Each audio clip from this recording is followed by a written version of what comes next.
গো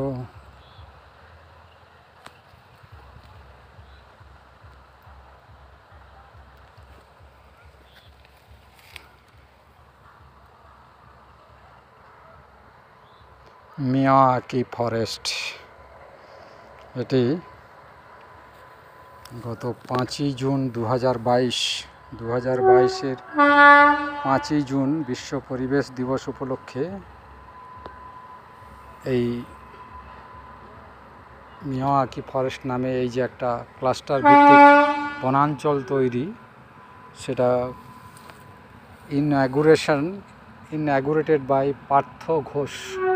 ইনি executive director হলদিয়া oil refinery, Indian oil কর্পোরেশনের। ইনি জঙ্গলের সূচনা করেছিলেন, যার নাম মিয়াওয়াকি ফরেস্ট, 5ই জুন 2022। আজকে আমরা দেখব 2022-23 দু বছর আগে লাগানো এই জঙ্গলটা কতটা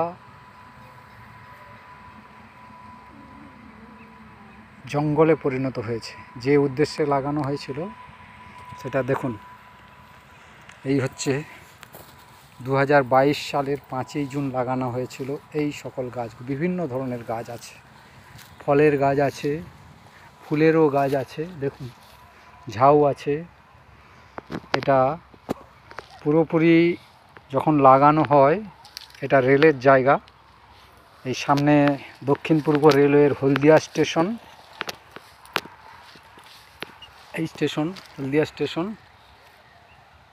এই হলদিয়া স্টেশন এই রেলের জায়গায় প্রায় 1 একর জায়গা নিয়ে এই জঙ্গলটি তৈরি করার সূচনা হয়েছিল 5ই জুন 2022। সেই জঙ্গলে আজকে প্রবেশ করব, দেখব সেই জঙ্গল কেমন হয়েছে।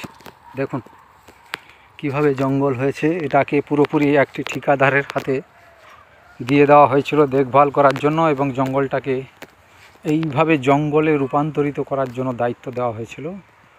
দেখুন প্রত্যেকটি জায়গায় একটিও গাছ এখানে মরেনি, সমস্ত গাছ বেঁচে আছে। অনেক গাছ অনেক বড় হয়ে গেছে। ঝাউ গাছগুলি দেখুন কত বড় হয়ে গিয়েছে, প্রায় 15-20 ফুটের বেশিও হয়ে গিয়েছে ঝাউ গাছগুলো।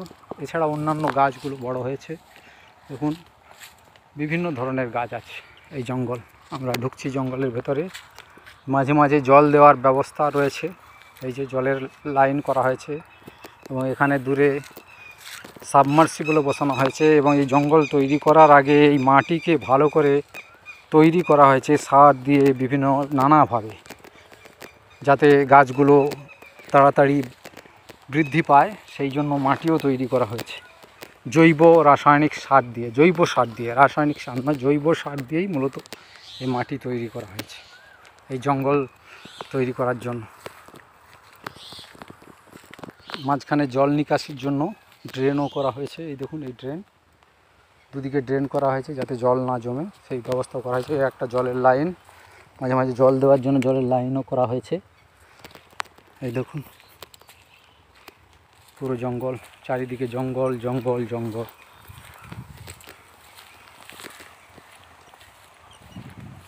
দেখুন জঙ্গল দেখলে মন ভরে যাবে। সব গাছ 100% গাছ বেঁচে আছে। কেউ বড় হয়ে গেছে, কেউ ছোট অবস্থায় আছে, কিন্তু প্রত্যেকটি গাছ বেঁচেছে, কেউ মরেনি। গাছগুলোকে বাঁচিয়ে রাখার জন্য এখানে একজন ঠিকাদার নিয়োগ করা হয়েছিল, এবং 100% গাছ বেঁচে আছে যা আমাদের ধারণা। দূরে সাবমার্সিবল বসানো হয়েছিল এই গাছে জল দেওয়ার জন্য। এখন বোধহয় আর ততটা প্রয়োজন হয় না, গাছগুলো অনেক বড় হয়ে গিয়েছে। এই দেখুন এটা একটা অস্থায়ী টয়লেটও বানানো হয়েছিল, এবং অস্থায়ী কুয়া বানানো হয়েছিল, যাতে সব কিছু ভেবে যারা কাজ করবে তাদের সুবিধার্থে এইগুলো তৈরি করা হয়েছিল। দেখুন জঙ্গল, শুধুই জঙ্গল। এখানে কয়েকটা খেজুর গাছ ছিল, সেই খেজুর গাছে দেখুন ফল ধরেছে, ফল পেকেও গিয়েছে। এই দেখুন সত্যি সুন্দর লাগছে জায়গাটা, চারিদিকে শুধু গাছ, দেখতে ভালো লাগছে। এই দেখুন এখানে একটা বিশ্রামের জায়গা করা হয়েছিল তখন, যখন গাছগুলোকে বড় করার জন্য এটা বিশ্রামের জায়গা। ওদিকে আরও অনেকটা জায়গা জুড়ে দেখুন রয়েছে জঙ্গল, চারিদিকে শুধু জঙ্গল, শুধু জঙ্গল। প্রত্যেকটি গাছ, বিভিন্ন ধরনের গাছ, ফল ফুল এবং অন্যান্য যাবতীয় গাছ লাগানো হয়েছে চারিদিকে, এবং গাছগুলো বেঁচেও গিয়েছে। চলুন আমরা এবার বেরোবো এই জঙ্গল থেকে। এই দেখুন, এটা অস্থায়ী বিশ্রামাগার তৈরি করা হয়েছিল, যারা কাজ করবে, যারা ঠিকাদারের কর্মী, তাদের বিশ্রামের জন্য এটা তৈরি করা হয়েছিল। এখন ভগ্নপ্রায়, আর বোধহয় এখানে ঠিকাদারের কর্মী দরকার হয় না, কারণ গাছগুলো অনেক বড় হয়ে গেছে, ততটা আর রক্ষণাবেক্ষণের প্রয়োজন হয় না। মানে এরা এই গাছগুলো প্রায় স্বাবলম্বী হয়ে গেছে, এরা নিজেরাই নিজের খাবার বা জল, প্রয়োজনীয় জল জোগাড় করে নিতে পারছে। তাদের শিকড় অনেক দূর পর্যন্ত বিস্তৃত হয়েছে, তাই এখন জল দেওয়ারও ততটা প্রয়োজন হয় না, তাই ঠিকাদারের কর্মীরা ততটা আসেন না। কিন্তু ইন্ডিয়ান অয়েল কর্পোরেশন হলদিয়া রিফাইনারির যে উদ্যোগ, আমি বলবো সেই উদ্যোগ 100% সফল। এই ধরনের উদ্যোগ নেওয়া উচিত। আগামী দিনে যে পরিমাণ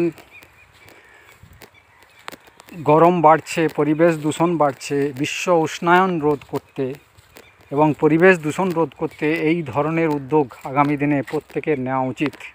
শুধু গাছ লাগিয়েই দায়িত্ব শেষ হয় না, সেই গাছগুলোকে বাঁচানোর জন্য প্রত্যেকেরই দায়িত্ব নেওয়া উচিত, যেটা ইন্ডিয়ান অয়েল কর্পোরেশন হলদিয়া রিফাইনারি নিয়েছে। তারা লাগিয়েই, লোক দেখানোর জন্য গাছ লাগিয়েই তাদের দায়িত্ব শেষ করেনি, তারা শেষ পর্যন্ত গাছগুলোকে বেড়ে ওঠার জন্য যা যা করা দরকার তাই করেছে। এটা তারই ফসল। দেখুন চারিদিকে শুধু জঙ্গল, যেন মনে হবে বিশাল জঙ্গলের মধ্যে প্রবেশ করেছি। দেখুন বিশাল জঙ্গল, একটি গাছও এখানে মরেনি, প্রত্যেকটি গাছ বেঁচেছে। কেউ ছোট হয়েছে, কেউ বড় হয়েছে, কিন্তু গাছগুলো প্রত্যেকটি বেঁচেছে। লাইন দিয়ে সারি সারি গাছ, এই দেখুন সারি সারি ঝাউ গাছ লাগানো হয়েছে মাঝখানে সৌন্দর্য রক্ষার জন্য, তার পাশে অন্যান্য গাছ। ঠিক এই সামনের জায়গাটায়, ওইখানটায় শুরু হয়ে গিয়েছিল, শুরু করা হয়েছিল, গোড়াপত্তন করা হয়েছিল, মানে শিলান্যাস যাকে বলা হয়, এইখানটা দিয়েই সূচনা করা হয়েছিল, এইখানে এই কয়েকটি গাছ দিয়ে। সেই গাছগুলোও যথেষ্ট বড় হয়েছে। তা আগামী দিনে বলবো সবাই ঠিক এইভাবে উদ্যোগ নিন। অনেক সরকারি উদ্যোগ নেওয়া হয়, সেগুলোকে যথাযথভাবে রক্ষা করা হয় না, তার ফলে লক্ষ লক্ষ গাছ লাগানো হয়, তার মধ্যে 70% গাছই মারা যায়।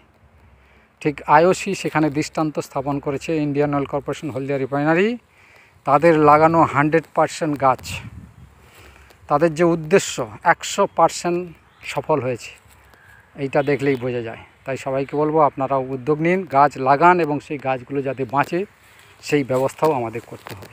গাছ লাগিয়েই আমাদের দায়িত্ব শেষ হয় না, সেগুলোকে বাঁচালে তবেই আমরা তার সুফল পাব, তবেই পরিবেশ দূষণ, বিশ্ব উষ্ণায়ন আমরা প্রতিরোধ করতে পারব। নমস্কার, আলোর সন্ধানের পক্ষ থেকে। বাইরে থেকেও দেখুন জঙ্গলটা, এই সেই জঙ্গল,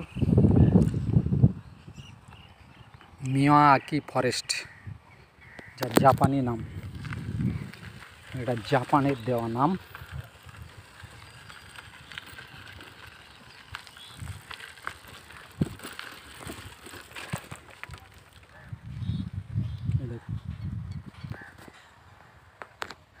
ওই দূর পর্যন্ত চলে গিয়েছে।